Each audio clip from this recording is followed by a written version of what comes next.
Ovako danas izgleda nestali brat Marije Šerifović. Na sahrani oca Marije Šerifović, Rajka Šerifovića, stigla je i žena s kojom je muzičar dobio sina Danijela, i to upravo u društvu Verice Šerifović. Mnogima je to bilo logično, jako neobično.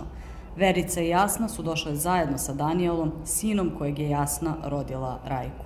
Jasna Pavlović se retko pojavljuje u javnosti. Po profesiji je frizerka, a dugo se spekulisalo o odnosu Danijela i pevačice Marije Šerifović. Ipak, potvrdili su da su nakon turbulentnog perioda uspjeli da izglade odnose.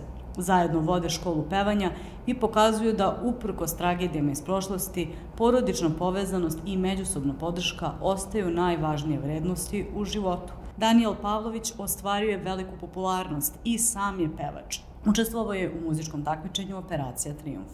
Uspeo je da dođe do finala i osvoji 5. mesto, a potom je započeo svoju solo karijeru. Prvi album objavio je 2011. godine, a posebno se istakao singl 3 dana, za koji je spot izašao 2013. godine.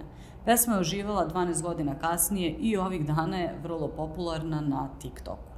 Pevač danas izgleda znatno drugačije nego u periodu kada je učestvovao u popularnom muzičkom takmičenju, a aktivan je na društvenim mrežama gde često objavljuje svoje fotografije.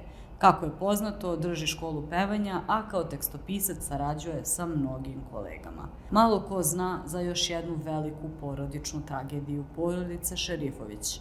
Marija Šerifović imala je i starijeg brata. Pevačica retko govori o privatnom životu, ali jednom prilikom otvorila je srce i podelila emotivnu priču o svom pokojnom bratu Dušanu, koji je preminuo 2013. godine nakon duge borbe sa teškom srčanom bolešću.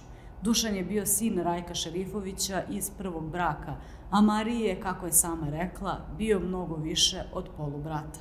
Njegova smrt ostavila je dubok trag na pevačicu, koja je tada bila na vrhuncu svoje karijere, ali je bol koju je nosila u sebi teško mogla da pokrije. Dušanu je još u detinjstvu dijagnostikovana teška srčana bolest. Operisan je u Londonu, ali nažalost ni najbolji stručnjaci nisu mogli da spasu njegov život. Preminuo je mlad, u 42. godini, ostavljajući za sobom porodicu i prijatelje koji su ga iskreno voleli. Marija je uspela da se ostvari u ulozi majke i ponosno pokazuje slike svog brata Danijela i svoje bebe, a starijeg brata ne zaboravlja. Mnogi misle da je upravo tragedija koju je preživala u životu pomogla da tu bol pretvori u umetnost. Interesantno je da su dve majke, dva njena brata, bile nerazdvojene na sahrani njenog oca, što je svakako retko za balkanske uslove. One su se držale zajedno, ujedinjene u bolu, a mnogi su primetili da su se sve vreme ponašale jako dostojanstveno.